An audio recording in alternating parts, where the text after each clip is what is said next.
Hello everyone welcome to CBL's YouTube channel. ਅੱਜ ਦੀ ਸਾਡੀ ਇਹ video Punjab government EMPLOYEES Punjab ਸਰਕਾਰ ਦੇ EMPLOYEES ਦੇ ਲਈ ਬਹੁਤ ਸਪੈਸ਼ਲ ਵੀਡੀਓ ਹੈ ਬਿਕਾਜ਼ ਤੁਹਾਡੇ ਲਈ PPSC ਯਾਨੀ ਕਿ ਪੰਜਾਬ ਪਬਲਿਕ ਸਰਵਿਸ ਕਮਿਸ਼ਨ ਇੱਕ ਤੋਹਫਾ ਲੈ ਕੇ ਆਈ ਹੈ, ਇੱਕ ਓਪਰਚੁਨਿਟੀ ਲੈ ਕੇ ਆਈ ਹੈ। ਪੰਜਾਬ ਸਰਕਾਰ ਦੇ ਨਾਲ ਕੰਮ ਕਰਦੇ ਹੋਏ ਜੇਕਰ ਤੁਸੀਂ ਪੰਜਾਬ ਗਵਰਨਮੈਂਟ EMPLOYEE ਹੋ ਤਾਂ ਹਰ ਇੱਕ EMPLOYEE ਦੇ ਮਨ ਦੇ ਵਿੱਚ ਕਦੇ ਨਾ ਕਦੇ ਇੱਕ ਸਵਾਲ, ਇੱਕ ਸੁਪਨਾ, ਇੱਕ ਖੁਆਇਸ਼ ਜ਼ਰੂਰ ਆਉਂਦੀ ਹੈ ਕਿ ਮੈਂ ਵੀ ਇੱਕ ਦਿਨ PCS ਆਫਿਸਰ ਬਣ ਸਕਦਾ ਹਾਂ। ਕਿਉਂਕਿ ਤੁਸੀਂ ਫਾਈਲਾਂ ਹੈਂਡਲ ਕਰਨ ਤੋਂ ਲੈ ਕੇ ਪਬਲਿਕ ਡੀਲਿੰਗ ਤੱਕ, ਡਿਪਾਰਟਮੈਂਟਲ ਪ੍ਰੈਸ਼ਰ ਤੋਂ ਲੈ ਕੇ ਐਡਮਿਨਿਸਟ੍ਰੇਟਿਵ ਸਿਸਟਮ ਤੱਕ ਤੁਸੀਂ ਇੰਨੇ ਸਾਲਾਂ ਤੋਂ ਪੰਜਾਬ ਸਰਕਾਰ ਨੂੰ ਸਰਵ ਕਰ ਰਹੇ ਹੋ। ਤੁਸੀਂ ਇੰਨੇ ਸਾਲਾਂ ਤੋਂ ਇਸ ਸਿਸਟਮ ਦਾ ਹਿੱਸਾ ਹੋ, ਇਸ ਸਿਸਟਮ ਨੂੰ ਸਰਵ ਕਰ ਰਹੇ ਹੋ ਤੇ ਹੁਣ ਤੁਹਾਡੇ ਲਈ ਪੰਜਾਬ ਸਰਕਾਰ ਦੇ EMPLOYEES ਲਈ PPSC यानी कि पंजाब पब्लिक सर्विस कमीशन एक बहुत बेहतरीन मौका लेके आया है जो कि हर साल नहीं आता और PPSC ने थानू मौका दिता है सीधा Punjab civil services PCS officer बनने का। हाल ही च PPSC ने रिलीज़ किया है अपना Punjab civil services executive branch की नोटिफिकेशन PPSC ने रिलीज़ कर देती है। यू कैन सी जो कॉपी तुसी इत्थे देख रहे हो, दिस इज़ दी नोटिफिकेशन जो कि PPSC ने हजे परसों ही रिलीज़ की है अपने गवर्नमेंट EMPLOYEES के लिए। इस एग्जाम का नाम है Punjab civil services executive branch. ये जो एग्जाम है ये हर बच्चा नहीं दे सकता, it is not open for everyone. एक खास तौर पे पंजाब गवर्नमेंट दे EMPLOYEES दे ਲਈ एक अपॉर्चुनिटी है डायरैक्ट PCS ऑफिसर बनने का। ਤੁਸੀਂ ਜਾਣਦੇ ਹੋ PCS ऑफिसर्स बनने ਲਈ कुछ अलग-अलग रजिस्टर्स ਹੁੰਦੇ ਨੇ, ਜਿੱਦਾਂ ਕਿ ਹੁਣ ਰੀਸੈਂਟਲੀ ਜੋ PCS ਐਗਜ਼ਾਮ ਹੋ ਕੇ ਹਟਿਆ ਸੀਗਾ ਉਹ ਓਪਨ PCS ਸੀਗਾ। ਉਹਦੇ ਵਿੱਚ ਫਰੈਸ਼ ਗ੍ਰੈਜੂਏਟਸ, ਫਰੈਸ਼ ਕੈਂਡੀਡੇਟਸ किसी भी फील्ड दे बिना किसी एक्सपीरियंस तो या किसी को एक्सपीरियंस है या नहीं, जेकर तुसी ग्रैजुएट हो तो तुसी PCS एग्जाम दिंदे हो, प्री दिंदे हो, मेन्स दिंदे हो, इंटरव्यू दिंदे हो ते PCS ऑफिसर लगदे हो। वो एग्जाम अलग है। ये जो साडा एग्जाम आया है this is PPSC the PCS for executive branch. ये सिर्फ और सिर्फ वही दे सकते हैं जो पंजाब गवर्नमेंट EMPLOYEE ने पंजाब सरकार नू सर्व कर रहे हैं। ਤੇ ਇਹਦੇ ਵਿੱਚ ਵੀ ਸਾਡੇ ਕੋਲ ਦੋ ਓਪਰਚੁਨਿਟੀਜ਼ ਓਪਨ ਹੋਈਆਂ ਨੇ, PCS executive branch for register A2 and there is one more advertisement which talks about PCS executive branch for register C जो कि रजिस्टर C ਦੇ ਕੈਂਡੀਡੇਟਸ ਲਈ ਆਇਆ ਹੈ। ਸੋ ਦੋ ਐਡਵਰਟਾਈਜ਼ਮੈਂਟਸ ਆਈਆਂ ਨੇ। ਇੱਕ ਐਡਵਰਟਾਈਜ਼ਮੈਂਟ ਹੈ 20263, ਇਹ ਐਡਵਰਟਾਈਜ਼ਮੈਂਟ ਰਜਿਸਟਰ A2 ਕੈਂਡੀਡੇਟਸ ਦੇ ਲਈ ਹੈ ਤੇ ਦੂਸਰੀ ਨੋਟੀਫਿਕੇਸ਼ਨ 20264 ਰਜਿਸਟਰ C ਕੈਂਡੀਡੇਟਸ ਦੇ ਲਈ ਹੈ। ਨਾਓ ਇਸ ਨੋਟੀਫਿਕੇਸ਼ਨ ਦੇ ਵਿੱਚ ਆਪਾਂ ਸਮਝਣ ਦੀ ਕੋਸ਼ਿਸ਼ ਕਰਾਂਗੇ ਕਿ ਰਜਿਸਟਰ A2 ਦੇ ਵਿੱਚ ਕੌਣ-ਕੌਣ ਆਂਦਾ ਹੈ ਤੇ ਰਜਿਸਟਰ C ਦੇ ਵਿੱਚ ਕੌਣ ਆਂਦਾ ਹੈ। ਅੱਜ ਦੀ ਇਸ ਵੀਡੀਓ ਵਿੱਚ ਆਪਾਂ ਇਸ ਨੋਟੀਫਿਕੇਸ਼ਨ ਨੂੰ ਸਿਰਫ ਪੜਾਂਗੇ ਨਹੀਂ, ਆਪਾਂ ਇਸ ਨੋਟੀਫਿਕੇਸ਼ਨ ਦੇ ਹਰ ਇੱਕ ਪੁਆਇੰਟ ਨੂੰ ਡਿਟੇਲ 'ਚ ਸਮਝਾਂਗੇ ਤਾਂ ਕਿ ਸਾਨੂੰ ਪਤਾ ਲੱਗੇ ਕੌਣ-ਕੌਣ ਐਲੀਜੀਬਲ ਹੈ, ਸਿਲੈਕਸ਼ਨ ਪ੍ਰੋਸੈਸ ਕੀ ਹੁੰਦਾ ਹੈ, ਸਕਰੀਨਿੰਗ ਟੈਸਟ ਕਿੱਦਾਂ ਦਾ ਹੁੰਦਾ ਹੈ, ਕਿੱਦਾਂ ਫਾਈਨਲ ਮੈਰਿਟ ਬਣਦੀ ਹੈ, ਸਭ ਕੁਝ। ਕੋਈ ਵੀ ਚੀਜ਼ ਮਤਲਬ ਜੇ ਤੁਸੀਂ ਪੰਜਾਬ ਸਰਕਾਰ ਦੇ EMPLOYEE ਹੋ ਐਂਡ ਗਰੁੱਪ A ਜਾਂ ਗਰੁੱਪ B ਸਰਵਿਸ ਦੇ ਵਿੱਚ ਹੋ ਔਰ ਸਭ ਤੋਂ ਇੰਪੋਰਟੈਂਟ ਗੱਲ ਤੁਸੀਂ PCS ਆਫਿਸਰ ਬਣਨਾ ਚਾਹੁੰਦੇ ਹੋ ਤਾਂ ਇਹ ਵੀਡੀਓ ਤੁਹਾਡੇ ਲਈ ਬਹੁਤ ਇੰਪੋਰਟੈਂਟ ਹੈ ਬਿਕਾਜ਼ ਆਪਾਂ ਇਸ ਨੋਟੀਫਿਕੇਸ਼ਨ ਨੂੰ ਡੀਕੋਡ ਕਰਾਂਗੇ।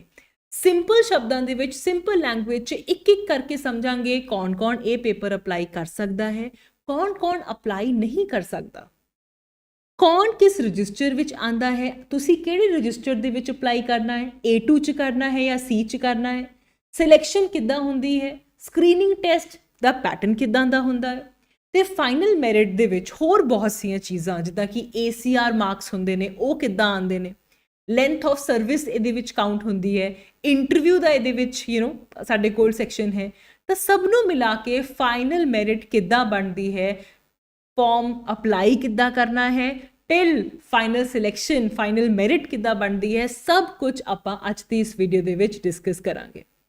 ਸੋ ਮੇਕ ਸ਼ੋਰ ਤੁਸੀਂ ਇਸ ਵੀਡੀਓ ਨੂੰ ਐਂਡ ਤੱਕ ਜ਼ਰੂਰ ਦੇਖੋ ਨਾ। ਜਦੋਂ ਤੁਸੀਂ ਇਹ ਨੋਟੀਫਿਕੇਸ਼ਨ ਓਪਨ ਕਰਦੇ ਹੋ ਤਾਂ ਸਭ ਤੋਂ ਪਹਿਲਾਂ ਹੀ ਆਪਾਂ ਨੂੰ ਇਹ ਮਿਲਦਾ ਹੈ ਕਿ ਓਕੇ ਦੋ ਨੋਟੀਫਿਕੇਸ਼ਨਸ ਆਈਆਂ ਨੇ, ਇੱਕ ਹੈ ਰਜਿਸਟਰ A2 ਦੇ ਲਈ ਤੇ ਦੂਜੀ ਹੈ ਰਜਿਸਟਰ C ਦੇ ਲਈ। ਤਾਂ ਸਭ ਤੋਂ ਪਹਿਲਾਂ ਚੀਜ਼ ਜੋ ਆਪਾਂ ਕਲੀਅਰ ਕਰਾਂਗੇ ਉਹ ਇਹ ਹੈ ਕਿ what is register A2 and what is register C, ਕਿਉਂਕਿ ਬਹੁਤ ਸਾਰੇ ਕੈਂਡੀਡੇਟਸ ਕਨਫਿਊਜ਼ ਹੁੰਦੇ ਨੇ ਕਿ ਰਜਿਸਟਰ A2 ਤੇ ਰਜਿਸਟਰ C ਹੁੰਦਾ ਕੀ ਹੈ। ਜੇ ਆਪਾਂ ਰਜਿਸਟਰ A2 ਦੀ ਗੱਲ ਕਰੀਏ, ਇਹ ਨੋਟੀਫਿਕੇਸ਼ਨ ਤੁਸੀਂ ਦੇਖ ਰਹੇ ਹੋ ਤੇ ਨੋਟੀਫਿਕੇਸ਼ਨ ਦੇ ਵਿੱਚ ਕਿਹਾ ਗਿਆ ਹੈ ਕਿ ਰਜਿਸਟਰ A2 ਮਿਨਿਸਟੀਰੀਅਲ ਕੈਡਰ ਹੈ। ਇਹਦੇ ਵਿੱਚ ਉਹ EMPLOYEES ਜੋ ਗਰੁੱਪ A ਜਾਂ ਗਰੁੱਪ B ਪੋਸਟ ਤੇ ਨੇ ਤੇ ਮਿਨਿਸਟੀਰੀਅਲ ਕੈਡਰ ਦੇ ਨੇ, ਯਾਨੀ ਕਿ ਸੀਨੀਅਰ ਅਸਿਸਟੈਂਟ, ਸੁਪਰਇੰਟੈਂਡੈਂਟਸ, ਮਿਨਿਸਟੀਰੀਅਲ ਗਰੁੱਪ ਦੇ ਵਿੱਚ ਤੁਸੀਂ ਗਰੁੱਪ A ਜਾਂ ਗਰੁੱਪ B EMPLOYEE ਹੋ ਤਾਂ ਤੁਹਾਡਾ ਬਣਦਾ ਹੈ register A2।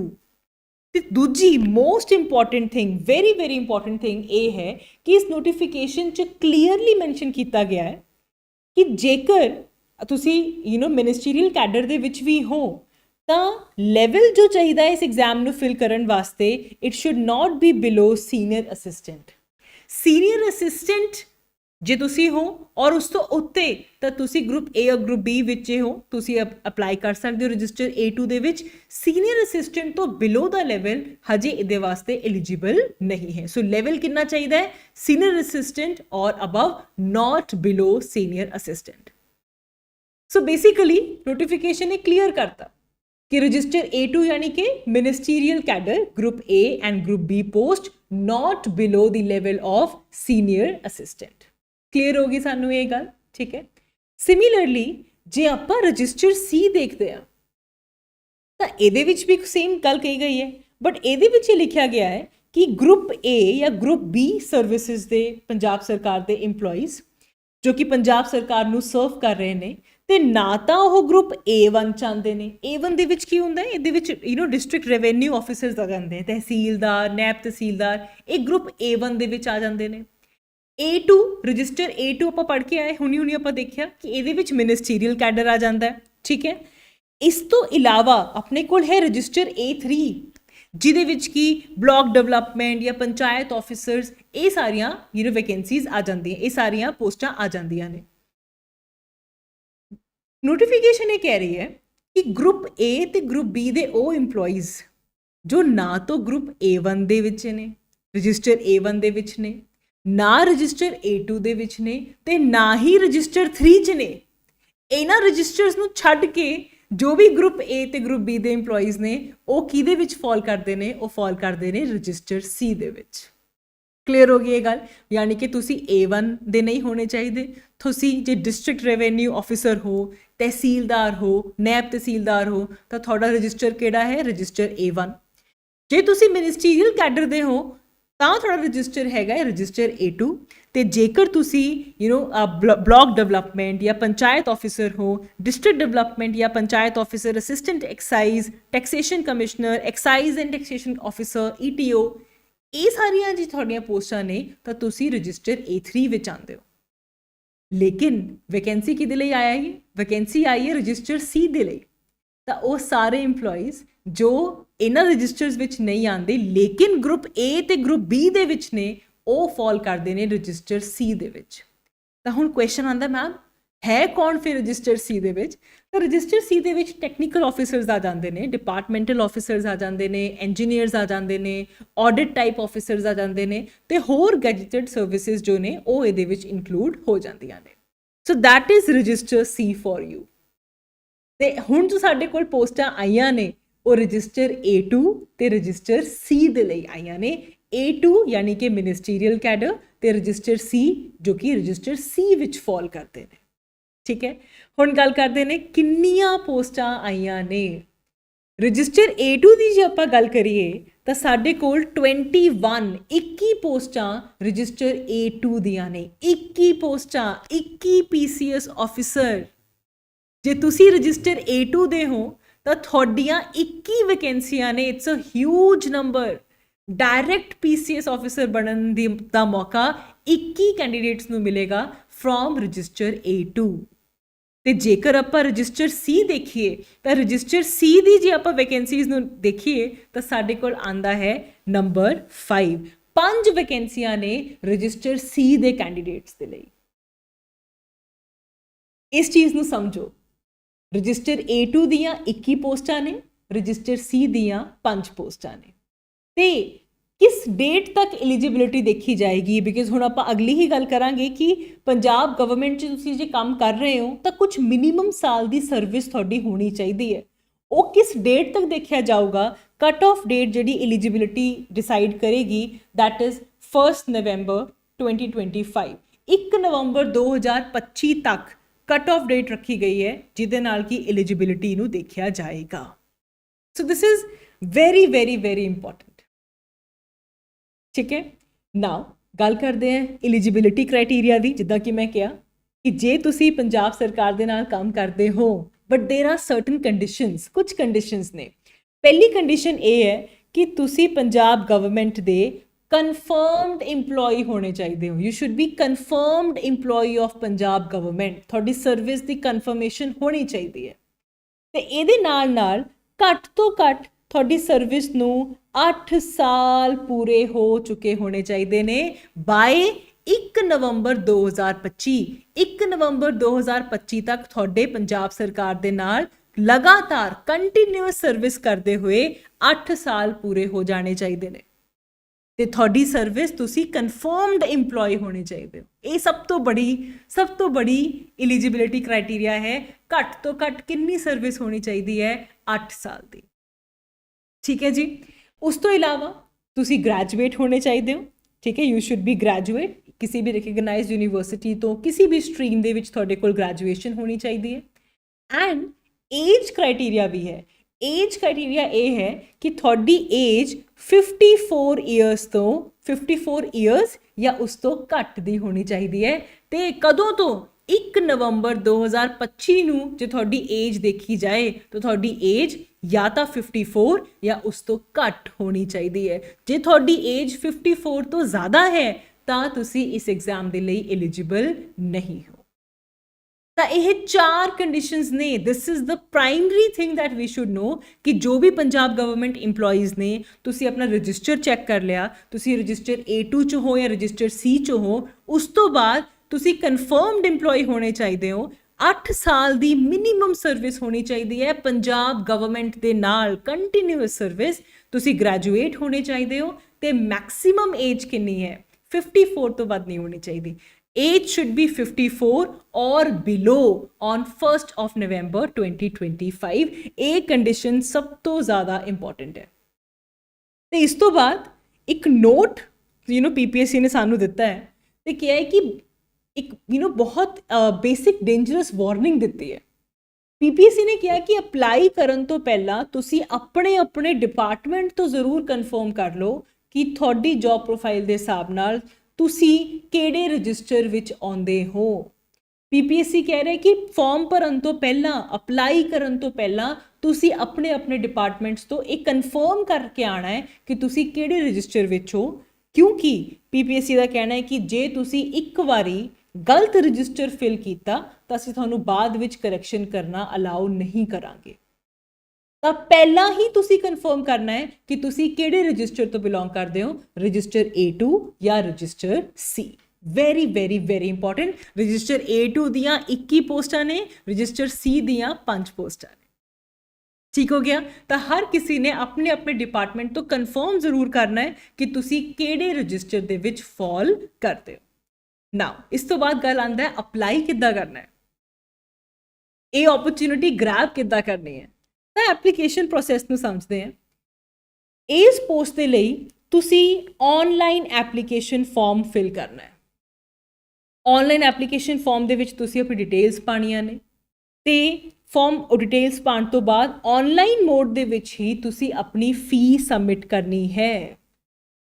And last date ਇੱਥੇ ਜੋ ਹੈ to submit your fee that is 30 June 2026 last date ਹੈ ਇਸ ਪੋਸਟ ਵਾਸਤੇ ਅਪਲਾਈ ਕਰਨ ਦੇ ਲਈ। ਠੀਕ ਹੋ ਗਈ ਇਹ ਗੱਲ। ਅਪਲਾਈ ਕਦ ਤੱਕ ਕਰ ਸਕਦੇ ਹਾਂ? 30 ਜੂਨ ਤੱਕ ਅਪਲਾਈ ਕਰ ਸਕਦੇ ਹਾਂ। ਤੇ ਉਸ ਤੋਂ ਬਾਅਦ ਫੀ ਸਬਮਿਟ ਕਰਾਉਣ ਤੋਂ ਬਾਅਦ ਜਿਹੜੀ ਪ੍ਰਿੰਟ ਆਊਟ ਲੈਣਾ ਹੈ ਤੁਸੀਂ ਫਾਰਮ ਦਾ, ਜੋ ਤੁਸੀਂ ਆਨਲਾਈਨ ਐਪਲੀਕੇਸ਼ਨ ਕੀਤਾ ਹੈ, ਉਹ ਐਪਲੀਕੇਸ਼ਨ ਫਾਰਮ ਦਾ ਤੁਸੀਂ ਪ੍ਰਿੰਟ ਆਊਟ ਲੈਣਾ ਹੈ, ਉਹਦੀ ਹਾਰਡ ਕਾਪੀ ਕੱਢਣੀ ਹੈ। ਕਿਉਂ? ਕਿਉਂਕਿ ਇੱਥੇ ਦੋ ਪ੍ਰੋਸੈਸਿਸ ਨੇ ਸਾਡੇ ਕੋਲ, ਇੱਥੇ ਦੋ ਪ੍ਰੋਸੈਸ ਆ ਜਾਂਦੇ ਨੇ। ਦੋ ਪ੍ਰੋਸੈਸਿਸ ਦੇ ਨਾਲ ਤੁਹਾਡੀ ਐਪਲੀਕੇਸ਼ਨ ਫਾਰਮ ਪੂਰਾ ਹੋਏਗਾ। ਪਹਿਲਾ ਪ੍ਰੋਸੈਸ ਹੈ ਆਨਲਾਈਨ ਐਪਲੀਕੇਸ਼ਨ ਫਾਰਮ ਨੂੰ ਭਰਨਾ, ਜਿਹਦੇ ਵਿੱਚ ਤੁਸੀਂ ਆਪਣੀ ਡਿਟੇਲਸ ਭਰੋਗੇ, ਠੀਕ ਹੈ, ਤੇ ਫੀਸ ਜਮ੍ਹਾਂ ਕਰਾਓਗੇ। ਫੀਸ ਜਮ੍ਹਾਂ ਕਰਾਉਣ ਤੋਂ ਬਾਅਦ ਜਿਹੜਾ ਤੁਹਾਡਾ ਡਿਟੇਲਡ ਫਾਰਮ ਤੁਹਾਡੀ ਸਕਰੀਨ ਤੇ ਆਏਗਾ, ਉਹਦਾ ਤੁਸੀਂ ਪ੍ਰਿੰਟ ਆਊਟ ਲੈਣਾ ਹੈ ਤੇ ਫੀਸ ਜਮ੍ਹਾਂ ਕਰਾਉਣ ਦੀ ਆਖਰੀ ਡੇਟ ਹੈਗੀ ਹੈ 30 ਜੂਨ 2026। ਉਸ ਤੋਂ ਬਾਅਦ ਆਉਂਦਾ ਸੈਕਿੰਡ ਸਟੈਪ। ਸੈਕਿੰਡ ਸਟੈਪ ਦੇ ਵਿੱਚ ਤੁਸੀਂ ਆਪਣਾ ਹਾਰਡ ਕਾਪੀ ਜਿਹੜੀ ਐਪਲੀਕੇਸ਼ਨ ਫਾਰਮ ਦੀ ਹੈ ਉਹ PPSC ਤੱਕ ਪਹੁੰਚਾਣੀ ਹੈ ਥਰੂ ਆਫੀਸ਼ੀਅਲ ਚੈਨਲ।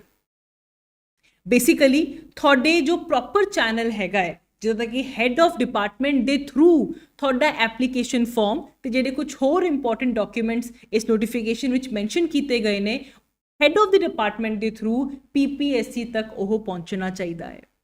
ਤਾਂ ਬਹੁਤ ਇੰਪੋਰਟੈਂਟ ਗੱਲ ਹੈ ਕਿ ਜਦੋਂ ਤੁਸੀਂ ਆਨਲਾਈਨ ਫਾਰਮ ਭਰੋਗੇ, ਫੀ ਜਮ੍ਹਾਂ ਕਰਾਉਣ ਤੋਂ ਬਾਅਦ ਉਸ ਫਾਰਮ ਦੀ ਪ੍ਰਿੰਟ ਆਊਟ ਲੈਣਾ ਹੈ। ਉਸ ਫਾਰਮ ਦੇ ਨਾਲ ਨਾਲ ਕੁਝ ਹੋਰ ਡਾਕੂਮੈਂਟਸ ਨੇ ਜੋ ਕਿ ਰਿਕੁਆਇਰਡ ਹੈ, ਇਹਨਾਂ ਨੂੰ ਪ੍ਰੋਪਰ ਚੈਨਲ ਦੇ ਥਰੂ ਭੇਜਦੇ ਹੋਏ ਤੁਹਾਡੇ ਡਿਪਾਰਟਮੈਂਟ ਦੇ ਹੈੱਡ ਜੋ ਹੈ, HOD ਜੋ ਹੈ, ਹੈੱਡ ਆਫ ਡਿਪਾਰਟਮੈਂਟ PPSC ਨੂੰ ਤੁਹਾਡੀ hard copy of application along with documents PPSC ਨੂੰ ਭੇਜੇਗਾ। ਤੇ ਇਹ ਸਾਰੇ ਪ੍ਰੋਸੈਸ ਦੇ ਲਈ ਇਹਨੂੰ ਐਕਸਟੈਂਡ ਕੀਤਾ ਗਿਆ ਹੈ ਟਿਲ 30 ਜੁਲਾਈ 30/7/2026 ਤੱਕ।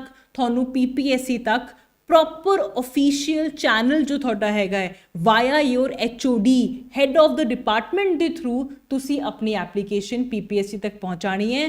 ਟਾਈਮ ਹੈ, ਡੈਡਲਾਈਨ ਹੈ 30 ਜੁਲਾਈ 2026। ਪ੍ਰੋਪਰ ਚੈਨਲ ਦੇ ਥਰੂ ਭੇਜਣੀ ਹੈ, ਠੀਕ ਹੈ। ਨਾਓ ਇਹਦੇ ਵਿੱਚ ਇਹ ਵੀ ਕਿਹਾ ਗਿਆ ਹੈ ਕਿ ਜੇ ਤੁਸੀਂ 30 ਜੁਲਾਈ ਤੱਕ ਆਪਣੀ ਹਾਰਡ ਕਾਪੀ ਨਹੀਂ ਭੇਜੀ, ਐਪਲੀਕੇਸ਼ਨ ਤੁਹਾਡੀ ਨਹੀਂ ਆਈ, ਪ੍ਰੋਪਰ ਚੈਨਲ ਦੇ ਥਰੂ ਜੇ ਨਹੀਂ ਆਈ, ਤਾਂ ਤੁਹਾਡਾ ਜੋ ਕੈਂਡੀਡੇਚਰ ਹੈ ਉਹਨੂੰ ਰਿਜੈਕਟ ਕੀਤਾ ਜਾ ਸਕਦਾ ਹੈ। ਤਾਂ ਇਸ ਕਰਕੇ ਆ ਡੇਟਸ ਬਹੁਤ ਇੰਪੋਰਟੈਂਟ ਹੈ। ਆਨਲਾਈਨ ਐਪਲੀਕੇਸ਼ਨ 30 ਜੂਨ ਤੱਕ ਹੋਏਗੀ। ਹਾਰਡ ਕਾਪੀ ਡਿਪਾਰਟਮੈਂਟ ਦੇ ਥਰੂ PPSC ਤੱਕ ਪਹੁੰਚਾਉਣ ਦੀ ਆਖਰੀ ਤਰੀਕ ਹੈਗੀ ਹੈ 30 ਜੁਲਾਈ 2026। ਠੀਕ ਹੋ ਗਈ ਇਹ ਗੱਲ। ਇਸ ਤੋਂ ਬਾਅਦ ਗੱਲ ਆਉਂਦੀ ਹੈ ਕਿ ਕਿਹੜੇ ਸਾਨੂੰ ਡਾਕੂਮੈਂਟਸ ਕਿਹੜੇ ਚਾਹੀਦੇ ਨੇ। ਡਾਕੂਮੈਂਟਸ ਤੋਂ ਪਹਿਲਾਂ ਜਦੋਂ ਤੁਸੀਂ ਆਨਲਾਈਨ ਫੀ ਜਮ੍ਹਾਂ ਕਰੋਗੇ ਤਾਂ ਉਸ ਟਾਈਮ ਤੇ ਕੁਝ ਅਲੱਗ-ਅਲੱਗ ਫੀ ਸਟਰਕਚਰਸ ਨੇ, ਜਿੱਦਾਂ ਕਿ ਜੇ ਆਪਾਂ ਐਕਸ ਸਰਵਿਸਮੈਨ ਦੀ ਗੱਲ ਕਰੀਏ, ਇਕਨੋਮਿਕਲੀ ਵੀਕਰ ਸੈਕਸ਼ਨ, ਉਹ ਪਰਸਨਸ ਵਿਦ ਡਿਸੇਬਿਲਿਟੀ ਜਾਂ LDESM ਜੋ ਪੰਜਾਬ ਕੈਟੇਗਰੀ ਦੇ ਨੇ, ਉਹਨਾਂ ਨੇ ਟੋਟਲ ਫੀ ਪੇ ਕਰਨੀ ਹੈ 500, ਜਿਹਦੇ ਵਿੱਚ ਕਿ ਉਹ ਸਿਰਫ ਆਨਲਾਈਨ ਐਪਲੀਕੇਸ਼ਨ ਚਾਰजेस ਪੇ ਕਰਨਗੇ। ਇਸ ਤੋਂ ਇਲਾਵਾ ਜੇਕਰ ਤੁਸੀਂ schedule caste, schedule tribe of all states ਜਾਂ backward classes of Punjab state ਨੂੰ ਬਿਲੋਂਗ ਕਰਦੇ ਹੋ ਤਾਂ ਉਹਦੇ ਵਿੱਚ ਤੁਹਾਨੂੰ 750 ਰੁਪਏ ਫੀਸ ਆਨਲਾਈਨ ਜਮ੍ਹਾਂ ਕਰਾਉਣੀ ਪਏਗੀ, ਜਿਹਦੇ ਵਿੱਚ ਕਿ 500 ਰੁਪਏ ਆਨਲਾਈਨ ਐਪਲੀਕੇਸ਼ਨ ਦੇ ਚਾਰजेस ਨੇ ਤੇ 250 ਰੁਪਏ ਐਗਜ਼ਾਮੀਨੇਸ਼ਨ ਫੀਸ ਹੈ। ਕੁੱਲ ਤੁਸੀਂ ਇੱਕੋ ਵਾਰੇ ਵਿੱਚ 750 ਰੁਪਏ ਦੀ ਪੇਮੈਂਟ ਕਰਨੀ ਹੈ। ਤੇ ਬਾਕੀ ਸਾਰੀ ਕੈਟੇਗਰੀਜ਼ ਜੋ ਕਿ ਇਹਨਾਂ ਦੋਨਾਂ ਵਿੱਚ ਫਾਲ ਨਹੀਂ ਕਰਦੀਆਂ, ਜਿੱਦਾਂ ਕਿ ਜਨਰਲ ਕੈਟੇਗਰੀ, ਉਹਨਾਂ ਨੇ ਟੋਟਲ ਫੀਸ ਜਮ੍ਹਾਂ ਕਰਾਉਣੀ ਹੈ 1500 ਰੁਪਏ। Total fee for all the other categories ਜੋ ਉੱਪਰ ਵਾਲੀ ਕੈਟੇਗਰੀਜ਼ 'ਚ ਫਾਲ ਨਹੀਂ ਕਰਦੀਆਂ, ਉਹਨਾਂ ਨੇ 1500 ਦਾ ਆਨਲਾਈਨ ਪੇਮੈਂਟ ਕਰਨੀ ਹੈ ਜਦੋਂ ਤੁਸੀਂ ਐਪਲੀਕੇਸ਼ਨ ਫਾਰਮ ਫਿਲ ਕਰਨਾ ਹੈ। ਕਲੀਅਰ ਹੋ ਰਹੀਆਂ ਨੇ ਚੀਜ਼ਾਂ? ਡੇਟਸ ਤੁਹਾਨੂੰ ਕਲੀਅਰ ਹੈ ਇੱਥੇ ਕਿਹੜੀ ਡੇਟ ਇੰਪੋਰਟੈਂਟ ਹੈ? ਆਨਲਾਈਨ ਐਪਲੀਕੇਸ਼ਨ 30 ਜੂਨ ਤੱਕ, PPSC ਤੱਕ ਤੁਹਾਡੀ ਹਾਰਡ ਕਾਪੀ ਪ੍ਰੋਪਰ ਚੈਨਲ ਦੇ ਥਰੂ ਪਹੁੰਚਾਉਣ ਤੱਕ ਦੀ ਡੇਟ ਹੈਗੀ ਹੈ 30 ਜੁਲਾਈ 2026। ਠੀਕ ਹੋ ਗਿਆ। ਹੁਣ ਜਿਹੜੀ ਹਾਰਡ ਕਾਪੀ ਤੁਸੀਂ PPSC ਤੱਕ ਪਹੁੰਚਾਣੀ ਹੈ, ਉਹਦੇ ਵਿੱਚ ਕੀ ਹੋਣਾ ਚਾਹੀਦਾ ਹੈ? ਇਹ ਡਾਕੂਮੈਂਟਸ ਦੀ ਲਿਸਟ PPSC ਨੇ ਦਿੱਤੀ ਹੋਈ ਹੈ, ਜਿਹਦੇ ਵਿੱਚ ਕਿ ਤੁਹਾਡੇ ਹੈੱਡ ਆਫ ਦ ਡਿਪਾਰਟਮੈਂਟ ਇੱਕ ਸਰਟੀਫਿਕੇਟ ਦੇਣਗੇ, head of the department certificate ਜਿਹਨੂੰ ਕਹਿੰਦੇ। ਤੁਹਾਡਾ ਸਰਵਿਸ ਰਿਕਾਰਡ ਪਰਫਾਰਮਾ ਉਹ ਤੁਹਾਡੇ ਹੈੱਡ ਆਫ ਡਿਪਾਰਟਮੈਂਟ ਤੋਂ ਜਾਏਗਾ। ਸਕਰੂਟਨੀ ਫਾਰਮ ਜੋ ਕਿ ਤੁਸੀਂ ਫਿਲ ਕਰੋਗੇ, ਇਹ ਸਾਰਾ ਕੁਝ ਅਟੈਚਡ ਹੈ ਇਸ ਨੋਟੀਫਿਕੇਸ਼ਨ ਦੇ ਵਿੱਚ, ਉਹ ਸਕਰੂਟਨੀ ਫਾਰਮ ਤੁਸੀਂ ਭੇਜਣਾ ਹੈ। ਆਪਣਾ date of birth the proof, ਜਿਹਦੇ ਲਈ ਤੁਸੀਂ ਆਪਣਾ 10th ਦਾ ਸਰਟੀਫਿਕੇਟ ਜਾਂ ਹਾਇਰ ਸੈਕੰਡਰੀ ਦਾ ਸਰਟੀਫਿਕੇਟ ਯੂਜ਼ ਕਰ ਸਕਦੇ ਹੋ। ਤੁਹਾਨੂੰ ਆਪਣੀ ਗ੍ਰੈਜੂਏਸ਼ਨ ਡਿਗਰੀ ਦਾ ਸਰਟੀਫਿਕੇਟ ਦੀ ਕਾਪੀ ਭੇਜਣੀ ਹੋਏਗੀ। ਤੁਸੀਂ 10ਵੀਂ ਕਲਾਸ ਦੇ ਵਿੱਚ ਪੰਜਾਬੀ ਲੈਂਗੁਏਜ ਪਾਸ ਕੀਤੀ ਹੈ, ਉਹਦਾ ਪ੍ਰੂਫ ਭੇਜਣਾ ਹੈ।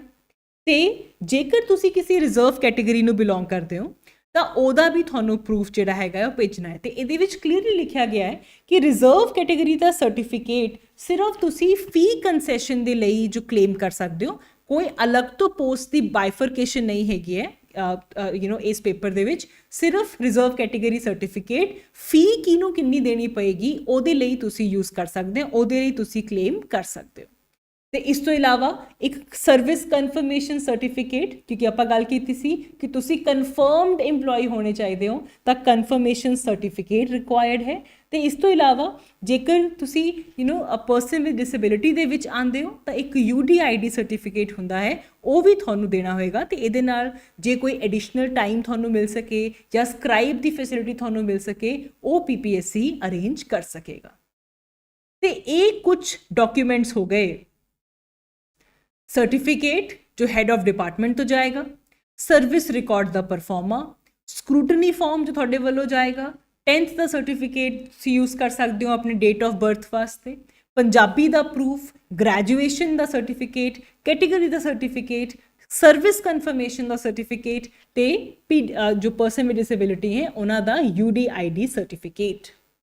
ਇਹ ਸਾਰਾ ਕੁਝ ਪ੍ਰੋਪਰ ਚੈਨਲ ਦੇ ਰਾਹੀਂ, ਮੈਂ ਬਾਰ-ਬਾਰ ਇਹੀ ਗੱਲ ਕਹਿ ਰਹੀ ਹਾਂ ਬਿਕਾਜ਼ ਇਹਦੇ ਵਿੱਚ ਮੈਂਸ਼ਨ ਕੀਤਾ ਗਿਆ ਹੈ ਕਿ ਅਸੀਂ ਐਕਸਟਰਾ ਟਾਈਮ ਨਹੀਂ ਦੇਵਾਂਗੇ, ਤੇ ਜੇ ਪ੍ਰੋਪਰ ਚੈਨਲ ਤੋਂ 30 ਜੁਲਾਈ ਤੱਕ ਤੁਹਾਡੀ ਐਪਲੀਕੇਸ਼ਨ ਨਹੀਂ ਪਹੁੰਚਦੀ, ਤੁਹਾਡਾ ਕੈਂਡੀਡੇਚਰ ਕੈਂਸਲ ਕੀਤਾ ਜਾ ਸਕਦਾ ਹੈ। ਤਾਂ ਇਹ ਡੇਟਸ ਬਹੁਤ ਇੰਪੋਰਟੈਂਟ ਹੈ, ਇਹਨਾਂ ਨੂੰ ਨੋਟ ਕਰ ਲਿਓ।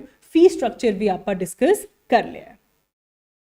ਨਾਓ ਇਸ ਤੋਂ ਇਲਾਵਾ ਕਿਹਾ ਗਿਆ ਹੈ ਕਿ ਆਨਲਾਈਨ ਹੀ ਫੀ ਤੁਸੀਂ ਪੇ ਕਰਨੀ ਹੈ, ਆਨਲਾਈਨ ਹੀ ਤੁਸੀਂ ਆਪਣੀ ਫੀ ਪੇ ਕਰੋਗੇ।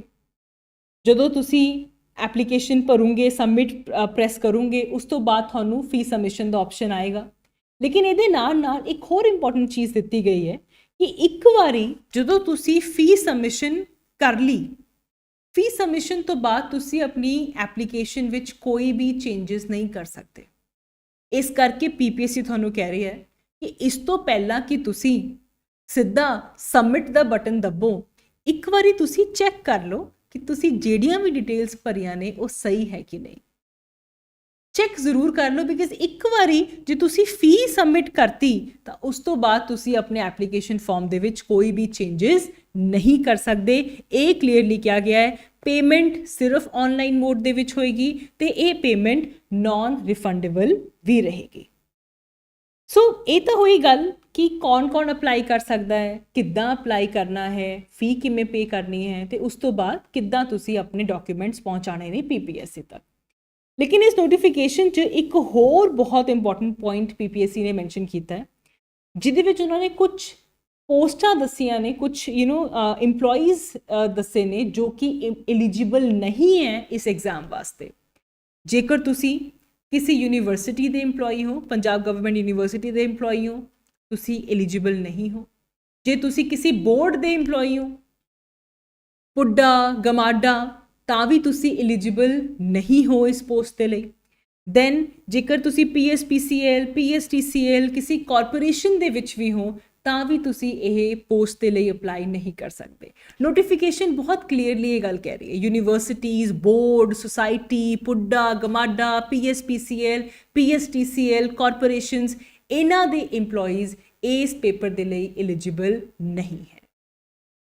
ਠੀਕ ਹੈ, ਤਾਂ ਇਹ ਕੰਡੀਸ਼ਨਸ ਬਹੁਤ ਇੰਪੋਰਟੈਂਟ ਹੈ। ਇਸੇ ਕਰਕੇ ਅੱਜ ਦੀ ਆਪਾਂ ਇਹ ਵੀਡੀਓ ਖਾਸ ਬਣਾ ਰਹੇ ਹਾਂ ਕਿ ਸਾਨੂੰ ਕਲੀਅਰ ਹੋਵੇ ਕੌਣ ਅਪਲਾਈ ਕਰ ਸਕਦਾ ਹੈ, ਕੌਣ ਅਪਲਾਈ ਨਹੀਂ ਕਰ ਸਕਦਾ, ਕਿੱਦਾਂ ਅਪਲਾਈ ਕਰਨਾ ਹੈ, ਕੀ ਫੀਸ ਹੈ, ਕੀ ਆਖਰੀ ਡੇਟ ਹੈ, ਤੇ ਆਨਲਾਈਨ ਐਪਲੀਕੇਸ਼ਨ ਦੇਣ ਤੋਂ ਬਾਅਦ ਹਾਰਡ ਕਾਪੀ, ਫਿਜ਼ੀਕਲ ਕਾਪੀ ਤੁਹਾਡੇ ਹੈਡ ਆਫ ਦਾ ਡਿਪਾਰਟਮੈਂਟ ਦੇ ਥਰੂ PPSC ਤੱਕ ਪਹੁੰਚਣ ਦੀ ਆਖਰੀ ਤਰੀਕ ਹੈਗੀ ਹੈ 30 ਜੁਲਾਈ 2026। ਸੋ ਦਿਸ ਇਜ਼ ਸਮਥਿੰਗ ਜੋ ਕਿ ਅਸੀਂ ਚਾਹੁੰਦੇ ਸੀ ਕਿ ਤੁਹਾਨੂੰ ਕਲੈਰਿਟੀ ਹੋਵੇ ਬਿਲਕੁਲ। ਅਪਾਰਟ ਫਰੋਮ ਦੈਟ ਹੁਣ ਗੱਲ ਕਰਦੇ ਹਾਂ ਕਿ ਸਿਲੈਕਸ਼ਨ ਕਿੱਦਾਂ ਹੁੰਦੀ ਹੈ, what is the selection criteria.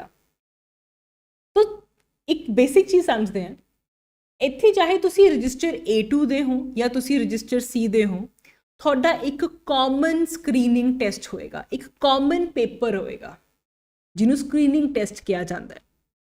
ਠੀਕ ਹੈ ਜੀ, ਮੈਰਿਟ ਅਲੱਗ-ਅਲੱਗ ਬਣੇਗੀ, ਰਜਿਸਟਰ A2 ਦੀ ਅਲੱਗ ਮੈਰਿਟ ਬਣੇਗੀ, ਰਜਿਸਟਰ C ਦੀ ਅਲੱਗ ਮੈਰਿਟ ਬਣੇਗੀ, ਲੇਕਿਨ ਜੋ ਤੁਹਾਡਾ ਪੇਪਰ ਹੈ ਉਹ ਇੱਕ ਕਾਮਨ ਸਕਰੀਨਿੰਗ ਪੇਪਰ ਹੋਏਗਾ। पेपर होएगा 100 नंबर का, जो मैरिट बनेगी ਤਾਂ 50% ਜੋ ਸਕਰੀਨਿੰਗ ਟੈਸਟ ਹੈ, ਮਤਲਬ ਕੁੱਲ ਉਹਨੂੰ 100 ਨੰਬਰ ਦੇ ਵਿੱਚ ਤੁਹਾਡੇ ਜਿੰਨੇ ਨੰਬਰ ਆਏ ਉਹਨੂੰ 50 ਨੰਬਰਾਂ ਦੇ ਹਿਸਾਬ ਨਾਲ ਕੰਪੇਅਰ ਕਰ ਦਿੱਤਾ ਜਾਊਗਾ। ਫੋਰ ਐਗਜ਼ਾਮਪਲ ਜੇ ਤੁਹਾਡੇ 100 ਵਿੱਚੋਂ 80 ਨੰਬਰ ਆਏ ਤਾਂ ਜਦੋਂ ਆਪਾਂ ਉਹਨੂੰ 50 ਮਾਰਕਸ ਦੇ ਵੇਟੇਜ ਨਾਲ ਲੈ ਕੇ ਜਾਵਾਂਗੇ ਤਾਂ ਉਹ 50 ਵਿੱਚੋਂ 40 ਬਣ ਜਾਣਗੇ। ਠੀਕ ਹੈ, ਸੋ ਇਸ ਤਰੀਕੇ ਨਾਲ 50 ਨੰਬਰ ਦੀ ਵੇਟੇਜ ਤੁਹਾਡੇ ਸਕਰੀਨਿੰਗ ਟੈਸਟ ਨੂੰ ਮਿਲੇਗੀ ਜੋ ਕਿ 100 ਨੰਬਰਾਂ ਦਾ ਹੋਏਗਾ। ਉਸ ਤੋਂ ਇਲਾਵਾ ਤੁਹਾਡੀ length of service 15 number the count ਕੀਤੀ ਜਾਏਗੀ। ਤੁਹਾਡਾ ACR assessment of service record ਇਹਦੇ 20 ਨੰਬਰ ਨੇ ਤੇ ਇੰਟਰਵਿਊ ਦੇ ਟੋਟਲ 15 ਨੰਬਰ ਨੇ। ਇਹ ਕੁੱਲ ਮਿਲਾ ਕੇ ਬਣਦੇ ਨੇ 100। ਇਹ 100 ਨੰਬਰ ਬਣਦੇ ਨੇ ਤੇ ਇਹ 100 ਨੰਬਰਾਂ ਤੇ ਤੁਹਾਡੀ ਮੈਰਿਟ ਬਣਦੀ ਹੈ। ਸਕਰੀਨਿੰਗ ਟੈਸਟ ਨੂੰ ਲੈ ਕੇ ਨੋਟੀਫਿਕੇਸ਼ਨ ਵਿੱਚ ਕਿਹਾ ਗਿਆ ਹੈ ਕਿ ਟੈਂਟੇਟਿਵਲੀ ਸਪਟੈਂਬਰ ਜਾਂ ਅਕਤੂਬਰ 2026 ਦੇ ਵਿੱਚ ਤੁਹਾਡਾ ਸਕਰੀਨਿੰਗ ਟੈਸਟ ਹੋ ਸਕਦਾ ਹੈ। ਤੇ ਸਕਰੀਨਿੰਗ ਟੈਸਟ ਤੋਂ ਬਾਅਦ ਜਿੰਨੀ ਤੁਹਾਡੀਆਂ ਪੋਸਟਾਂ ਨੇ, ਜਿੱਦਾਂ ਕਿ ਜੇ ਆਪਾਂ ਰਜਿਸਟਰ ਦੀ ਗੱਲ ਕਰੀਏ ਤਾਂ ਰਜਿਸਟਰ A2 ਦੀਆਂ 21 ਪੋਸਟਾਂ ਨੇ ਤਾਂ ਇਹਨਾਂ ਦਾ 3 ਗੁਣਾ, ਤੇ ਰਜਿਸਟਰ C ਦੀਆਂ 5 ਪੋਸਟਾਂ ਨੇ ਇਹਨਾਂ ਦੇ 3 ਗੁਣਾ ਕੈਂਡੀਡੇਟਸ ਨੂੰ ਅਗਲੇ ਸਟੈਪ ਤੇ ਲੈ ਕੇ ਜਾਇਆ ਜਾਏਗਾ, ਜਿੱਥੇ ਕਿ ਉਹਨਾਂ ਦਾ ਇੰਟਰਵਿਊ ਹੋਏਗਾ। ACR ਕਿੰਨੀ ਹੈ, ਲੈਂਥ ਆਫ ਸਰਵਿਸ ਕਿੰਨੀ ਹੈ, ਤੁਹਾਡਾ ਇੰਟਰਵਿਊ ਵਿੱਚ ਕਿੰਨੇ ਮਾਰਕਸ ਆਏ ਨੇ, ਉਹਦੇ ਬੇਸਿਸ ਦੇ ਵਿੱਚ 100 ਨੰਬਰ ਦੇ ਹਿਸਾਬ ਨਾਲ ਤੁਹਾਡਾ ਮੈਰਿਟ ਬਣਾਈ ਜਾਏਗੀ। ਠੀਕ ਹੋ ਗਈ ਇਹ ਗੱਲ। ਤਾਂ ਇਹ ਮਾਰਕਿੰਗ ਸਟਰਕਚਰ ਹੈ, ਇਹਨੂੰ ਬਹੁਤ ਕੇਅਰਫੁਲੀ ਸਮਝਣ ਦੀ ਲੋੜ ਹੈ ਕਿ 50 ਮਾਰਕਸ ਦੀ ਵੇਟੇਜ ਤੁਹਾਡੇ ਸਕਰੀਨਿੰਗ ਟੈਸਟ ਦੀ ਹੈ, ਸਭ ਤੋਂ ਵੱਧ ਵੇਟੇਜ ਤੁਹਾਡੇ ਸਕਰੀਨਿੰਗ ਟੈਸਟ ਦੀ ਹੈ 50 ਨੰਬਰਾਂ ਦੀ। 15 ਨੰਬਰ ਤੁਹਾਡੇ ਲੈਂਥ ਆਫ ਸਰਵਿਸ ਦੇ ਨੇ, 20 ਮਾਰਕਸ ਤੁਹਾਡੇ ACR ਦੇ ਬਣਦੇ ਨੇ ਤੇ 15 ਮਾਰਕਸ ਵਿੱਚੋਂ ਤੁਹਾਨੂੰ ਇੰਟਰਵਿਊ ਦਾ ਸਕੋਰ ਮਿਲੇਗਾ। ਇਹ ਕੁੱਲ ਮਿਲਾ ਕੇ ਬਣਦੇ ਨੇ 100 ਮਾਰਕਸ। ਇਹਦੇ ਬੇਸਿਸ ਤੇ ਤੁਹਾਡੀ ਮੈਰਿਟ ਬਣਾਈ ਜਾਏਗੀ। ਹੁਣ ਡਿਟੇਲ 'ਚ ਗੱਲ ਕਰਦੇ ਹਾਂ ਸਕਰੀਨਿੰਗ ਟੈਸਟ ਦੀ। ਜੇਕਰ ਆਪਾਂ ਸਕਰੀਨਿੰਗ ਟੈਸਟ ਦੀ ਗੱਲ ਕਰੀਏ, ਨੋਟੀਫਿਕੇਸ਼ਨ ਵਿੱਚ ਕਲੀਅਰ ਕੀਤਾ ਗਿਆ ਹੈ ਕਿ ਤੁਹਾਡਾ 100 ਕੁਐਸਚਨਸ, ਟੋਟਲ 100 ਕੁਐਸਚਨਸ ਆਣਗੇ। ਹਰ ਇੱਕ ਕੁਐਸਚਨ 1 ਨੰਬਰ ਦਾ ਹੋਏਗਾ ਤੇ ਆਬਜੈਕਟਿਵ ਟਾਈਪ ਹੋਏਗਾ, MCQ ABCD options. MCQ based question ਹੋਏਗਾ, ਆਬਜੈਕਟਿਵ ਟਾਈਪ ਕੁਐਸਚਨ ਪੇਪਰ ਹੋਏਗਾ। 100 ਕੁਐਸਚਨਸ ਹੋਣਗੇ ਤੇ 2 ਘੰਟੇ ਦਾ ਸਮਾਂ ਹੋਏਗਾ। ਤੇ ਇਹਦੇ ਵਿੱਚ ਵੀ ਸਭ ਤੋਂ ਜ਼ਰੂਰੀ ਗੱਲ ਇਹ ਹੈ ਕਿ ਤੁਹਾਨੂੰ ਨੈਗੇਟਿਵ ਮਾਰਕਿੰਗ ਵੀ ਇਹਦੇ ਵਿੱਚ ਇਨਕਲੂਡ ਕੀਤੀ ਗਈ ਹੈ ਕਿ ਜੇਕਰ ਤੁਸੀਂ ਕੋਈ ਆਨਸਰ ਦਿੱਤਾ ਔਰ ਉਹ ਆਨਸਰ ਗਲਤ ਸੀ ਤਾਂ ਤੁਹਾਡੇ 0.25 ਮਾਰਕਸ ਡਿਡਕਟ ਕੀਤੇ ਜਾਣਗੇ। ਜੇ ਤੁਹਾਡਾ ਆਨਸਰ ਸਹੀ ਹੈ ਤਾਂ 1 ਨੰਬਰ ਮਿਲੇਗਾ, ਜੇ ਤੁਸੀਂ ਗਲਤ ਆਨਸਰ ਕੀਤਾ ਤਾਂ 0.25 ਮਾਰਕਸ ਦੀ ਨੈਗੇਟਿਵ ਮਾਰਕਿੰਗ ਵੀ ਇਸ ਪੇਪਰ ਦੇ ਵਿੱਚ ਹੈ। ਇਹ ਗੱਲ ਬਹੁਤ ਧਿਆਨ ਨਾਲ ਦੇਖੋਗੇ, ਯਾਦ ਰੱਖੋਗੇ। ਸੋ ਆਪਾਂ ਹੁਣੇ ਡਿਸਕਸ ਕਰਕੇ ਆਏ ਕਿ ਮੈਰਿਟ ਦੇ ਵਿੱਚ ਕਿੰਨੀ ਵੇਟੇਜ ਹੈ। ਸਿੱਧਾ 50 ਨੰਬਰ ਦਾ ਤੁਹਾਡਾ ਸਕਰੀਨਿੰਗ ਟੈਸਟ ਹੈ। ਤੁਸੀਂ ਦੇਖ ਸਕਦੇ ਹੋ ਕਿੰਨਾ ਇੰਪੋਰਟੈਂਟ ਰੋਲ ਪਲੇ ਕਰਦੀ ਹੈ ਤੁਹਾਡੀ ਤਿਆਰੀ ਸਕਰੀਨਿੰਗ ਟੈਸਟ ਨੂੰ ਲੈ ਕੇ। ਠੀਕ ਹੋ ਗਿਆ। ਅੱਛਾ, ਹੁਣ ਜੇ ਤੁਸੀਂ ਸਹੀ ਆਨਸਰ ਦਿੱਤਾ ਤਾਂ 1 ਨੰਬਰ ਮਿਲਿਆ, ਜੇ ਤੁਸੀਂ ਗਲਤ ਆਨਸਰ ਦਿੱਤਾ ਤਾਂ 0.25 ਮਾਰਕਸ ਕੱਟੇ ਗਏ। ਸਪੋਜ਼ ਕਰੋ ਤੁਸੀਂ ਆਨਸਰ ਹੀ ਨਹੀਂ ਕੀਤਾ, ਤੁਸੀਂ ਸ਼ੋਰ ਨਹੀਂ ਸੀਗੇ ਕਿ ਇਹਦਾ ਆਨਸਰ A ਹੈ ਜਾਂ B ਹੈ, ਤੁਸੀਂ ਕਿਹਾ ਛੱਡੋ, ਨੈਗੇਟਿਵ ਮਾਰਕਿੰਗ ਕਿਉਂ ਲੈਣੀ, ਛੱਡੋ। ਜੇ ਤੁਸੀਂ ਆਨਸਰ ਛੱਡ ਦਿੱਤਾ ਤਾਂ ਤੁਹਾਨੂੰ ਉਹਦਾ ਕੋਈ ਨੰਬਰ ਨਹੀਂ ਮਿਲੇਗਾ, ਨਾ ਨੰਬਰ ਕਟੇਗਾ ਨਾ ਨੰਬਰ ਮਿਲੇਗਾ। That is the basic. ਸਹੀ ਆਨਸਰ ਦਾ 1 ਨੰਬਰ, ਗਲਤ ਆਨਸਰ ਦਾ ਨੈਗੇਟਿਵ ਮਾਰਕਿੰਗ 0.25, ਅਨਆਨਸਰਡ ਕੁਐਸਚਨ ਦਾ ਕੋਈ ਨੰਬਰ ਡਿਡਕਟ ਨਹੀਂ ਕੀਤਾ ਜਾਏਗਾ। ਤੁਹਾਨੂੰ OMR ਸ਼ੀਟ ਮਿਲੇਗੀ ਜਿਹਦੇ ਵਿੱਚ ABCD ਆਪਸ਼ਨਸ ਹੋਣਗੇ ਤੇ ਤੁਸੀਂ ਕੇਅਰਫੁਲੀ ਉੱਥੇ ਆਪਣੇ ਆਪਸ਼ਨਸ ਨੂੰ ਫਿਲ ਕਰਨਾ ਹੈ। ਸਿਲੇਬਸ ਵੀ ਤੁਹਾਨੂੰ ਇਸ ਨੋਟੀਫਿਕੇਸ਼ਨ ਵਿੱਚ ਕਲੀਅਰਲੀ ਦਿੱਤਾ ਗਿਆ ਹੈ। ਸਿਲੇਬਸ 'ਚ ਗੱਲ ਕੀਤੀ ਗਈ ਹੈ ਕਿ ਤੁਹਾਨੂੰ ਇੱਕ ਜਨਰਲ ਨੌਲੇਜ ਹੋਣੀ ਚਾਹੀਦੀ ਹੈ from the subjects of civics, constitution ਕੀ ਹੈ ਆਪਣੇ ਦੇਸ਼ ਦਾ, ਹਿਸਟਰੀ ਤੁਹਾਨੂੰ ਪਤਾ ਹੋਣੀ ਚਾਹੀਦੀ ਹੈ, geography, general science, Punjabi, English, history of Punjab and general knowledge. ਇਹਨੂੰ ਕਾਫੀ ਡਿਟੇਲ ਵਿੱਚ ਵੀ ਦਿੱਤਾ ਹੋਇਆ ਇਸ ਨੋਟੀਫਿਕੇਸ਼ਨ ਵਿੱਚ, ਬਟ ਇੱਕ ਮੋਟਾ ਆਈਡੀਆ ਤੁਹਾਨੂੰ ਹੋਣਾ ਚਾਹੀਦਾ ਹੈ ਕਿ ਜੋ ਕੁਐਸਚਨਸ ਨੇ ਉਹ ਸਿਵਿਕਸ ਦੇ ਵਿੱਚੋਂ, ਕਨਸਟੀਟਿਊਸ਼ਨ ਨੂੰ ਲੈ ਕੇ, ਆਪਣੀ ਇੰਡੀਆ ਦੀ ਹਿਸਟਰੀ ਨੂੰ ਲੈ ਕੇ, geography, science, Punjabi, English, Punjab history ਤੇ ਜਨਰਲ ਨੌਲੇਜ ਦੇ ਮਿਲਾ ਕੇ ਕੁਐਸਚਨਸ ਪੁੱਛੇ ਜਾਣਗੇ। ਤੇ ਨੋਟੀਫਿਕੇਸ਼ਨ ਵਿੱਚ ਆ ਕਿਹਾ ਗਿਆ ਹੈ ਕਿ ਆ ਸਾਰੇ ਸਬਜੈਕਟਸ ਵਿੱਚੋਂ 10-10 ਕੁਐਸਚਨਸ ਤੁਹਾਡੇ ਪੇਪਰ ਦੇ ਵਿੱਚ ਆਣਗੇ। ਤੇ ਇੱਕ ਹੋਰ ਚੀਜ਼ ਜੋ ਬਹੁਤ ਇੰਪੋਰਟੈਂਟ ਹੈ ਉਹ ਹੈਗੀ ਹੈ ਮਿਨੀਮਮ ਕੁਆਲੀਫਾਈਂਗ ਮਾਰਕਸ। ਤੁਹਾਡੇ ਘੱਟ ਤੋਂ ਘੱਟ ਸਕਰੀਨਿੰਗ ਟੈਸਟ ਦੇ ਵਿੱਚ 30% ਮਾਰਕਸ ਆਣੇ ਜ਼ਰੂਰੀ ਨੇ। ਕੈਂਡੀਡੇਟ ਨੂੰ ਮਿਨੀਮਮ 30% ਮਾਰਕਸ ਲੈ ਕੇ ਆਣੇ ਪੈਣਗੇ ਫਰੋਮ ਦ ਸਕਰੀਨਿੰਗ ਟੈਸਟ। ਉਸ ਤੋਂ ਬਾਅਦ ਹੀ ਉਹ ਸ਼ਾਰਟ ਲਿਸਟ ਹੋਣਗੇ। ਉਸ ਤੋਂ ਬਾਅਦ ਹੀ ਜਿਹੜਾ ਉਹ 3 ਗੁਣਾ ਆਪਾਂ ਲੈ ਕੇ ਜਾਣੇ ਆ ਬੱਚੇ for the interview and for the final merit, ਉਹ ਤਾਂ ਹੀ ਜਾ ਪਾਣਗੇ ਜੇ ਤੁਹਾਡੇ ਮਿਨੀਮਮ 30% ਮਾਰਕਸ ਆਉਂਦੇ ਨੇ ਸਕਰੀਨਿੰਗ ਟੈਸਟ ਵਿੱਚੋਂ। ਸੋ ਇਹ ਸਾਰੀ ਚੀਜ਼ਾਂ ਤੁਹਾਨੂੰ ਦੱਸਦੀਆਂ ਨੇ ਕਿ how important it is to prepare well. ਕਿੰਨਾ ਜ਼ਰੂਰੀ ਹੈ ਪੰਜਾਬ ਹਿਸਟਰੀ, ਇੰਡੀਆ ਦੀ ਹਿਸਟਰੀ, ਇੰਡੀਆ ਦਾ constitution, geography, science, current affair, general knowledge, ਇਹ ਸਭ ਕੁਝ ਕਵਰ ਕਰਨਾ ਬਹੁਤ ਇੰਪੋਰਟੈਂਟ ਹੈ। 50 ਨੰਬਰਾਂ ਦੀ ਵੇਟੇਜ ਹੈ ਫਾਈਨਲ ਮੈਰਿਟ ਦੇ ਵਿੱਚ, ਤੇ ਉਸ ਤੋਂ ਪਹਿਲਾਂ ਤੁਹਾਨੂੰ 30% ਦਾ ਮਿਨੀਮਮ ਨੰਬਰ ਲੈ ਕੇ ਆਣੇ ਹੀ ਪੈਣੇ ਹੈ, ਤਾਂ ਹੀ ਤੁਸੀਂ ਸ਼ਾਰਟਲਿਸਟ ਹੋਵੋਗੇ to go for the interview. ਠੀਕ ਹੋ ਗਈ ਇਹ ਗੱਲ।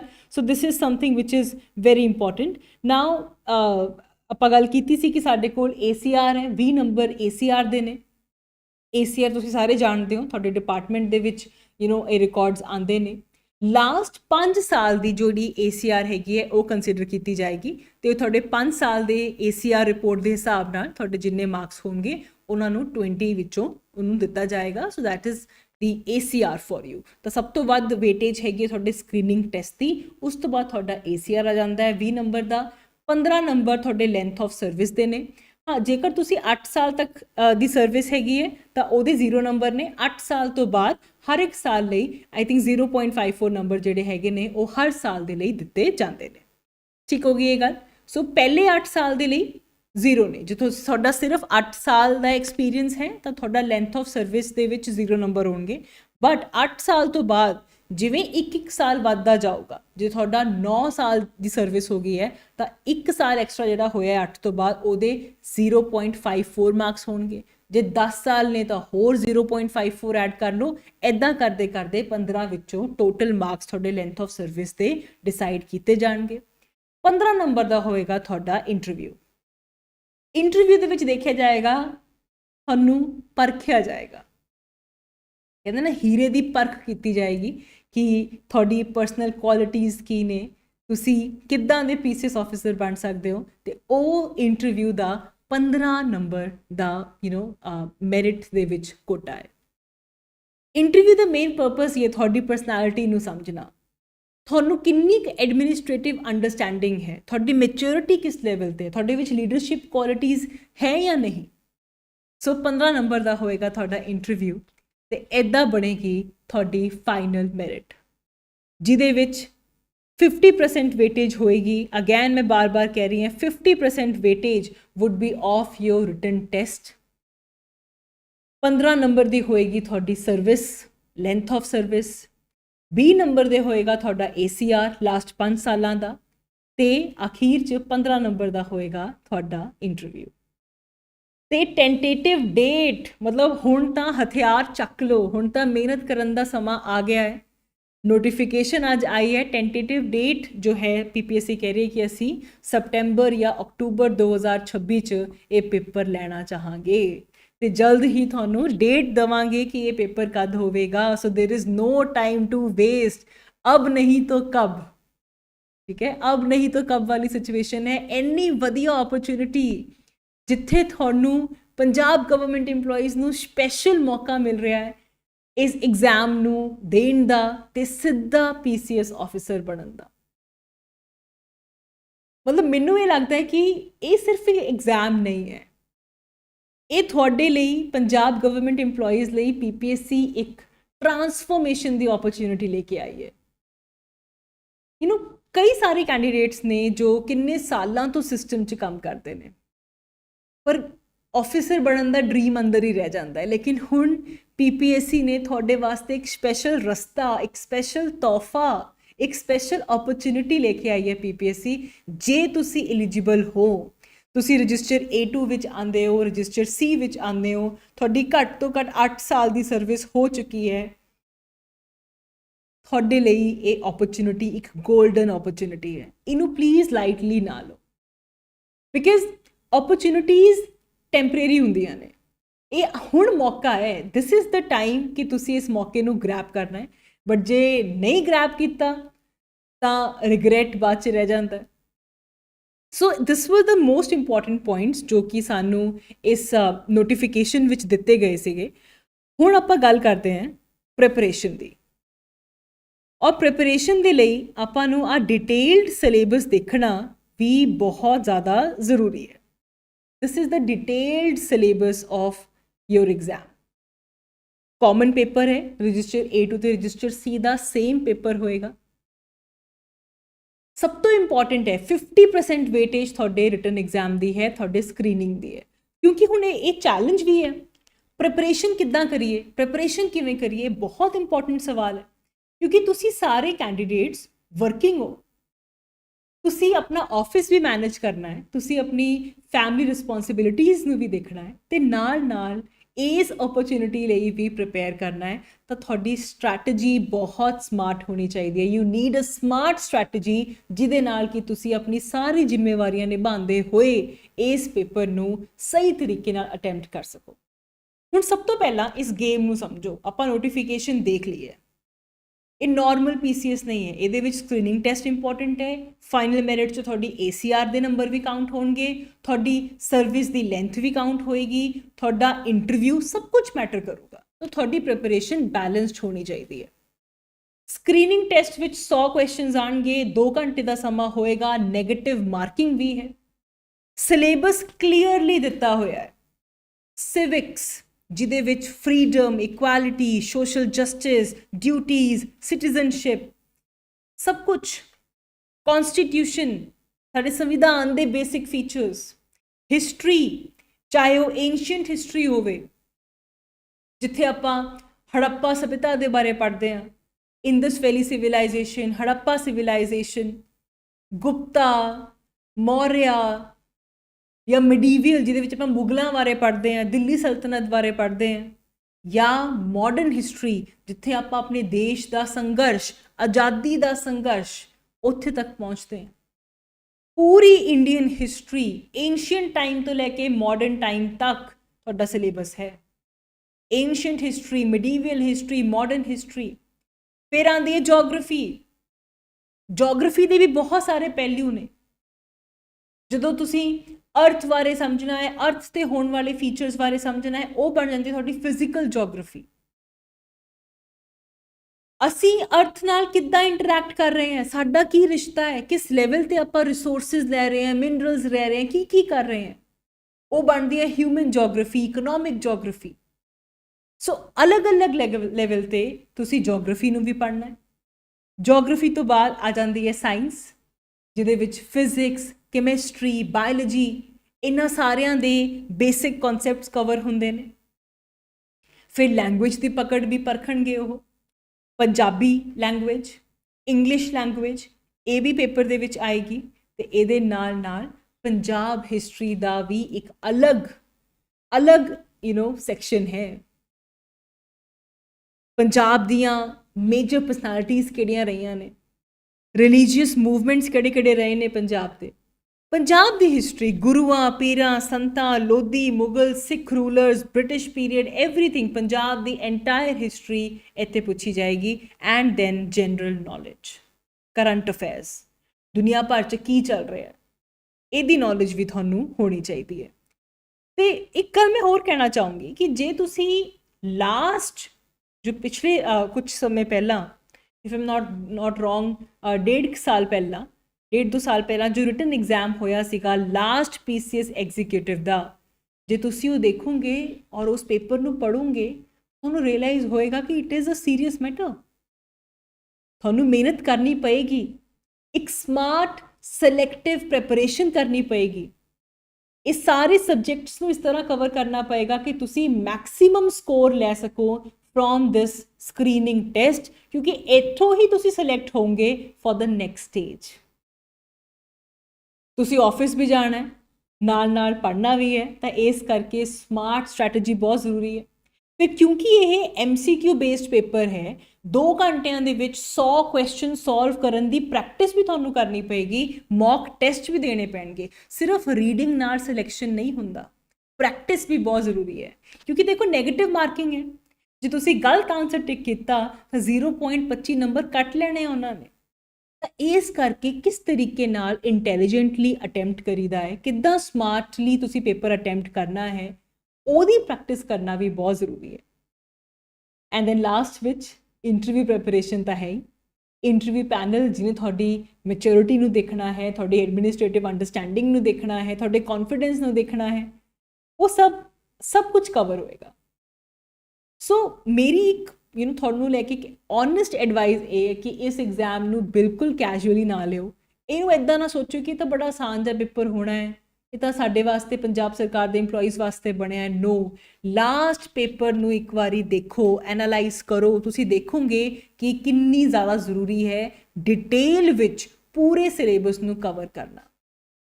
ਇਸ ਐਗਜ਼ਾਮ ਨੂੰ ਪਲੀਜ਼ ਕੈਜੂਅਲੀ ਨਾ ਲਿਓ ਕਿ ਬਹੁਤ ਸਮੇਂ ਬਾਅਦ ਇੱਦਾਂ ਦੀ ਗੋਲਡਨ ਓਪਰਚੁਨਿਟੀਜ਼ ਆਉਂਦੀਆਂ ਨੇ ਜਿੱਥੇ ਤੁਸੀਂ ਪੰਜਾਬ ਗਵਰਨਮੈਂਟ ਦੇ EMPLOYEES direct PCS executive branch ਦਾ ਰਸਤਾ ਜਿਨ੍ਹਾਂ ਵਾਸਤੇ ਖੁੱਲ੍ਹਦਾ ਹੈ। ਕਈ ਕੈਂਡੀਡੇਟਸ ਅਪਲਾਈ ਕਰਦੇ ਨੇ, ਬਟ ਲੇਕਿਨ ਜੋ ਡਿਸਿਪਲਿਨ ਤਰੀਕੇ ਨਾਲ ਆਪਣੀ ਪ੍ਰੈਪਰੇਸ਼ਨ ਕਰਦੇ ਨੇ ਉਹੀ ਸਿਲੈਕਸ਼ਨ ਤੱਕ ਪਹੁੰਚ ਪਾਉਂਦੇ ਨੇ। ਸੋ ਹੁਣ ਕੀ ਕਰੀਏ, ਵਾਟ ਟੂ ਡੂ? ਸੋ ਅਸੀਂ CBL ਤੇ ਸਪੈਸ਼ਲੀ ਇਸ ਐਗਜ਼ਾਮ ਦੀ ਪ੍ਰੈਪਰੇਸ਼ਨ ਤੇ ਫੋਕਸ ਕਰ ਰਹੇ ਹਾਂ। ਸਾਨੂੰ ਡਿਪਾਰਟਮੈਂਟਲ ਐਗਜ਼ਾਮਸ ਤੇ PCS ਓਰੀਐਂਟਡ ਪ੍ਰੈਪਰੇਸ਼ਨ ਦਾ ਕਾਫੀ ਐਕਸਪੀਰੀਅੰਸ ਹੈ ਤੇ ਓਨੈਸਟਲੀ ਸਪੀਕਿੰਗ ਲਾਸਟ ਜੋ ਐਗਜ਼ਾਮ ਹੋਇਆ ਸੀ ਉਹਦੇ ਵਿੱਚ ਸਾਡੇ ਕਾਫੀ ਸਟੂਡੈਂਟਸ ਦਾ ਸਿਲੈਕਸ਼ਨ ਹੋਇਆ ਸੀ। ਸਿਲੈਕਸ਼ਨ ਰੇਟ ਬਹੁਤ ਵਧੀਆ ਰਿਹਾ ਸੀ ਕਿਉਂਕਿ ਅਸੀਂ ਸਿਰਫ ਸਿਲੇਬਸ ਨਹੀਂ ਪੜ੍ਹਾਉਂਦੇ, ਅਸੀਂ ਇਸ ਐਗਜ਼ਾਮ ਦੀ ਡਿਮਾਂਡ ਨੂੰ ਸਮਝਦੇ ਹਾਂ। ਕਿੱਦਾਂ ਤੁਹਾਨੂੰ ਸਮਾਰਟ ਪ੍ਰੈਪਰੇਸ਼ਨ ਕਰਾਉਣੀ ਹੈ, ਕਿੱਦਾਂ ਐਗਜ਼ਾਮ ਫੋਕਸ ਨੋਟਸ, ਇੱਦਾਂ ਦੇ ਨੋਟਸ ਜੋ ਤੁਹਾਡੇ ਐਗਜ਼ਾਮ ਲਈ ਇੰਪੋਰਟੈਂਟ ਨੇ, MCQ ਪ੍ਰੈਕਟਿਸ, ਇੰਟਰਵਿਊ ਗਾਈਡੈਂਸ ਤੇ ਤੁਹਾਡੇ ਵਰਗੇ ਵਰਕਿੰਗ ਪ੍ਰੋਫੈਸ਼ਨਲਸ ਲਈ ਖਾਸ ਸਮਾਰਟ ਤੇ ਪ੍ਰੈਕਟੀਕਲ ਸਟ੍ਰੈਟਜੀਜ਼ CBL ਤੁਹਾਨੂੰ ਆਫਰ ਕਰਦਾ ਹੈ। ਜੇ ਤੁਸੀਂ ਸੀਰੀਅਸਲੀ ਇਸ ਓਪਰਚੁਨਿਟੀ ਨੂੰ ਟਾਰਗੇਟ ਕਰਨਾ ਚਾਹੁੰਦੇ ਹੋ ਤਾਂ CBL ਦੀ ਟੀਮ ਨਾਲ ਜ਼ਰੂਰ ਕਨੈਕਟ ਕਰੋ। ਡਿਸਕ੍ਰਿਪਸ਼ਨ ਵਿੱਚ ਤੁਹਾਨੂੰ ਡਿਟੇਲਸ ਮਿਲ ਜਾਣਗੀਆਂ ਤੇ ਯਾਦ ਰੱਖੋ, ਆਫਿਸਰ ਬਣਨ ਦਾ ਸੁਪਨਾ ਸਿਰਫ ਸੁਪਨਾ ਨਹੀਂ ਰਹਿਣਾ ਚਾਹੀਦਾ, ਹੁਣ ਉਹਨੂੰ ਹਕੀਕਤ ਬਣਾਉਣ ਦਾ ਸਮਾਂ ਆ ਚੁੱਕਿਆ ਹੈ ਔਰ ਹਕੀਕਤ ਬਣਾਉਣ ਲਈ ਮਿਹਨਤ ਕਰਨਾ ਬਹੁਤ ਜ਼ਰੂਰੀ ਹੈ। ਨਾਓ ਦਿਸ ਇਜ਼ ਦ ਟਾਈਮ ਕਿ ਤੁਸੀਂ ਆਪਣੇ ਹਥਿਆਰ ਚੱਕ ਲਓ ਤੇ ਇੰਨੀ ਸੋਹਣੀ ਓਪਰਚੁਨਿਟੀ ਨੂੰ ਗ੍ਰੈਬ ਕਰੋ ਤੇ PCS ਆਫਿਸਰ ਬਣਨ ਦਾ ਸੁਪਨਾ ਆਪਣਾ ਪੂਰਾ ਕਰੋ। ਜੇਕਰ ਤੁਹਾਨੂੰ ਇਹ ਵੀਡੀਓ ਯੂਸਫੁਲ ਲੱਗੀ ਹੋਵੇ ਤਾਂ ਲਾਈਕ ਜ਼ਰੂਰ ਕਰਿਓ, ਆਪਣੇ ਡਿਪਾਰਟਮੈਂਟਲ ਗਰੁੱਪਸ 'ਚ ਵੀ ਸ਼ੇਅਰ ਕਰਿਓ ਤੇ ਚੈਨਲ ਨੂੰ ਸਬਸਕ੍ਰਾਈਬ ਕਰੋ। ਇਸ ਐਗਜ਼ਾਮ ਦੇ ਪ੍ਰੈਪਰੇਸ਼ਨ ਨੂੰ ਲੈ ਕੇ ਹੋਰ ਅਸੀਂ ਜੋ ਸਟ੍ਰੈਟਜੀਜ਼, ਹੋਰ ਅਸੀਂ ਜੋ ਵੀਡੀਓਜ਼ ਲੈ ਕੇ ਆਉਣ ਵਾਲੇ ਹਾਂ ਤੇ ਕਮੈਂਟ 'ਚ ਜ਼ਰੂਰ ਦੱਸਿਓ ਕਿ ਤੁਸੀਂ ਕਿਹੜੇ ਰਜਿਸਟਰ 'ਚ ਹੋ, ਤੁਸੀਂ ਰਜਿਸਟਰ A2 'ਚੋਂ ਹੋ ਜਾਂ ਰਜਿਸਟਰ C ਤੋਂ ਹੋ। So that is all from my side. ਅੱਜ ਦੇ ਲਈ ਸਿਰਫ ਇੰਨਾ ਹੀ। ਮਿਲਦੇ ਹਾਂ ਆਪਣੀ ਨੈਕਸਟ ਵੀਡੀਓ ਦੇ ਵਿੱਚ। ਉਦੋਂ ਤੱਕ ਲਈ ਸਤਿ ਸ਼੍ਰੀ ਅਕਾਲ। Thank you so much for watching. Thank you.